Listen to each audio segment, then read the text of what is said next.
Good morning. I'm talking today about the first writing project that you've got for me for the course ORGL 398 Research Foundations for Understanding. What I'm going to do today is offer you a PowerPoint on explaining all the various ways to respond to an assignment and then talk about the particulars of how this project will work for you.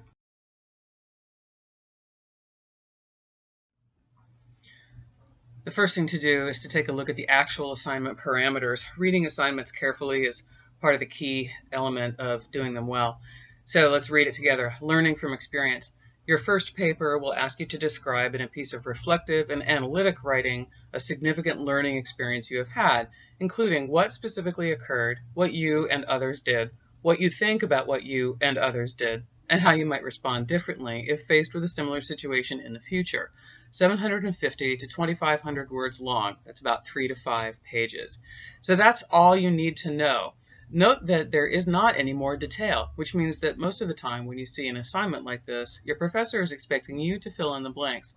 All you need to do is respond exactly to what the assignment says. Anything else is entirely up to you.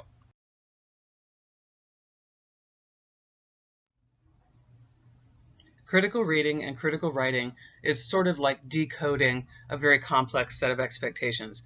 So let's start out first of all. Remember that when you're writing in a college course, you're not writing for you. A lot of students come to college or return to college thinking that a draft is all they need to really produce because they're writing for themselves. At the college level, as you probably know, reading an assignment means figuring out what the reader expects, not just how you will go about meeting the assignment parameters.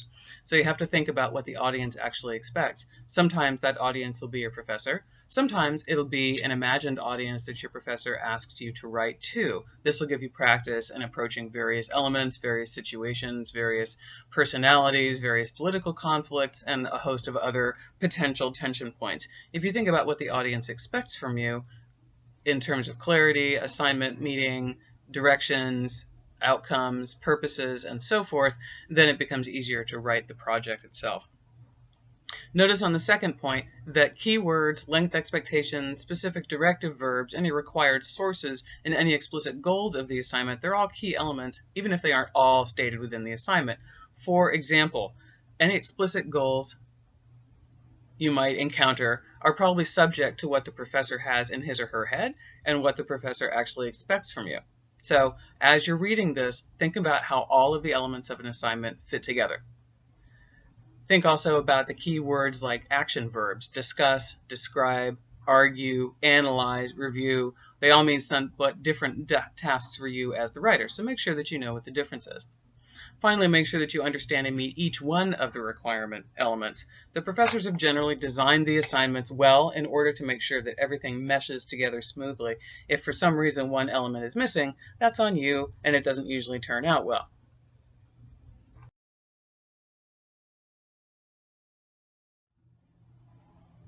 So now let's take a look at how the theory of reading an assignment translates to the actual example you've got in front of you. Note that I've put all these key elements in red ink for you. Your first paper will ask you to describe. Okay, so let's think about what describing actually means. It means that you're narrating an experience. You're describing what people did, what people said. It means that you are giving us essentially an overview of the particular experience that you're working with. But notice that the rest of the sentence is talking about reflective and analytical writing. So these are not necessarily three different things. You're going to be reflecting on the experience that you had, thinking about what you think about it, what others might have done with it, and how you might respond differently. But you're also going to be analyzing it in those terms as well. The reason we use reflective and analytical differently is that reflective requires you to reflect back on a previous experience and wonder what you have learned from it. The analytical part is the ability to take apart those various elements of the experience and think about what you could do with them if you recombined all the elements. Reflective is more inwardly directed, analytical is more outwardly directed. So notice that I've given you some suggestions about what you should include, what specifically occurred in that significant learning experience, what you and others did, that's describing, what you think about what you and others did, that's reflecting and analyzing, and how you might respond differently, that too is reflective and analyzing. All that together is a descriptive process. 750 to 2,500 words long. Clearly we have a length expectation here. Just so you know, for my course, it is okay, generally speaking, if you exceed the page expectation. It is not okay to go fewer pages than the minimum. Other professors will have different expectations for you on this, but I think a safe guideline is that if a paper is significantly longer or shorter than the assigned length, it had better be really good to compensate for violating the professor's expectations.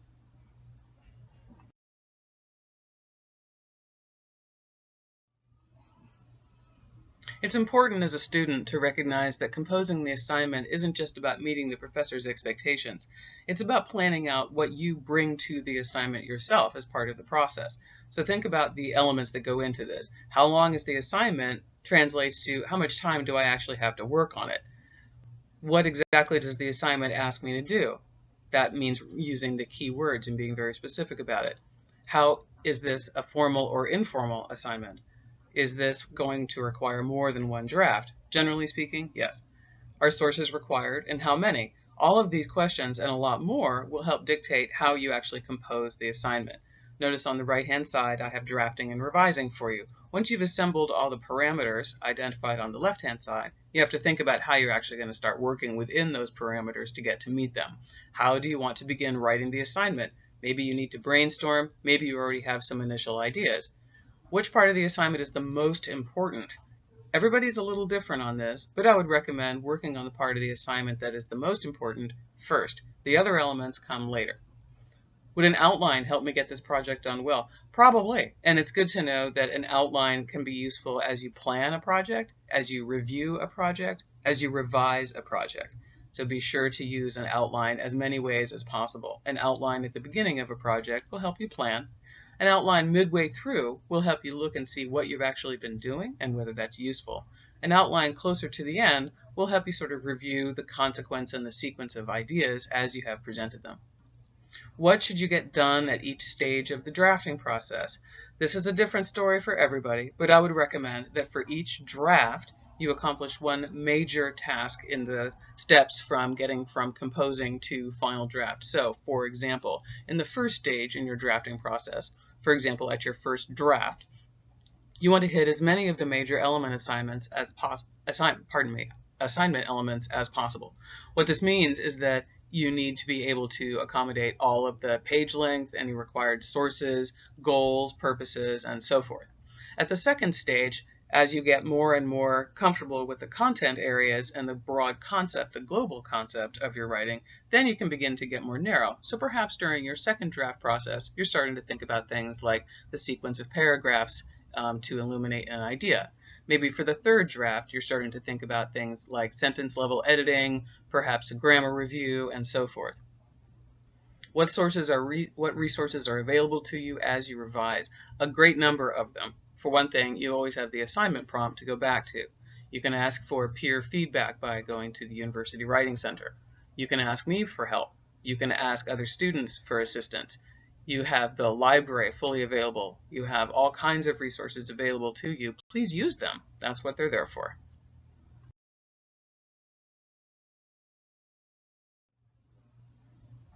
One tip that I think will probably serve you very well through the rest of your college career is to think ahead. You don't have the time to waste by doing projects that are not going to build on each other, and take advantage of the professor's obvious intent to build all the assignments in a course together toward an end. Nobody wants to waste your time in a course progress that is this short. So what you want to think about is how all the projects in the course are interrelated. Think ahead. How will the material you use for this generate material and feed the projects yet to come? The short story there is that you may want to take a look at the final project assignment before deciding what to write about in your first writing assignment for me.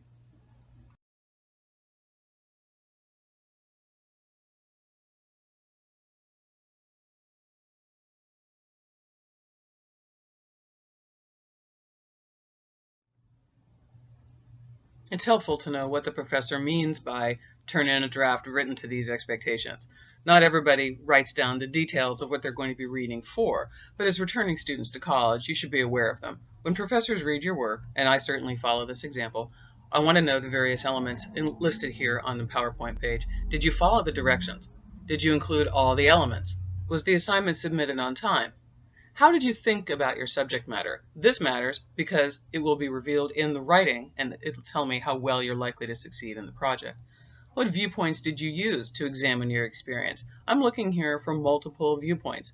This is a course in thinking about how to synthesize expectations and perhaps to pull together various processes and theories from various analytical ideologies. So I want you to think about how many viewpoints you might be able to use. In this first experience paper, you may want to think about the viewpoints just from the other people who were involved in the experience. Your kids, your parents, your coworkers, your spouse, your partners, whatever. Notice also on the right-hand side that that list goes on. So I'm also looking for what elements did you consider before you began to draft. This becomes clear when drafts are short, choppy, missing some of the elements, and so forth. What it generally means is that you didn't do enough thinking before you actually sat down to write the draft. Did you revise to ensure that paragraphs have a single central point to make? Paragraphs only have one idea. All the sentences that you put into that paragraph therefore have to go to that one idea. It's confusing for a reader, even for a professional reader like me, to see a paragraph that has multiple central points. You have to think about it and identify where you have jammed more than one idea into a paragraph. Did you reread carefully to ensure that all the paragraphs relate to each other and to the main point? So it's important here to think about the old 5-paragraph essay model. That one starts with, here's the conclusion, and here's my thesis with 3 major ideas. And here's a major paragraph on each one of those main ideas. Those all relate back to the main point in the thesis. And then the summary section says, here's everything I just said. What's often missing in that structure, and it's a very workable structure, it's a basic structure for most analytical and academic essays, but what it doesn't do is allow students to see that all the paragraphs in the body need also to relate to each other, and not just back to the main point. If you imagined a line being drawn from the thesis to each of its supporting paragraphs, that would be one set of lines. But think about the complexity that would be revealed if all the paragraphs related to each other as well as to the main point. Think about that as you're considering whether you as you consider your rereading process. Finally, did you edit and proofread? I make a distinction between mistakes and errors. Typos are just mistakes. It's not a big deal. Errors are what happen over and over again. So in editing and in proofreading, you're correcting mistakes. Editing, you're thinking about errors and sharpening your eyes to catch those. We'll spend more time thinking about that, don't worry.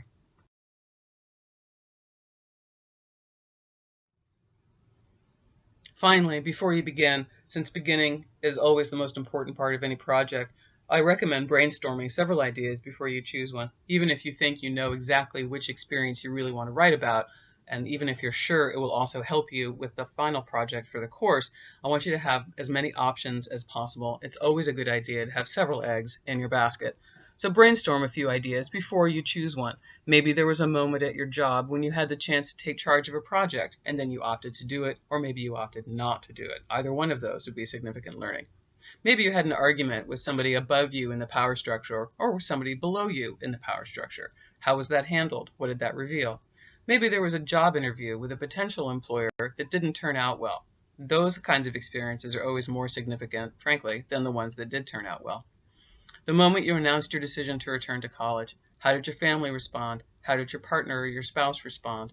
How did your employers respond? Think about the various interactions that are possible in that kind of a scenario. You may also have found it to be a significant life experience to think about explaining something difficult to someone. How we translate our own ideas to somebody else can present a number of subtle challenges, and all of those would be a good idea for writing. Taking a risk or taking a chance in order to make a situation better, sometimes those risks pay off, sometimes they don't. Maybe you relied on a familiar solution that for once didn't work. This kind of thing can be frustrating, but it can also reveal character. How you write about all of these things is entirely up to you, as long as you meet the assignment guidelines.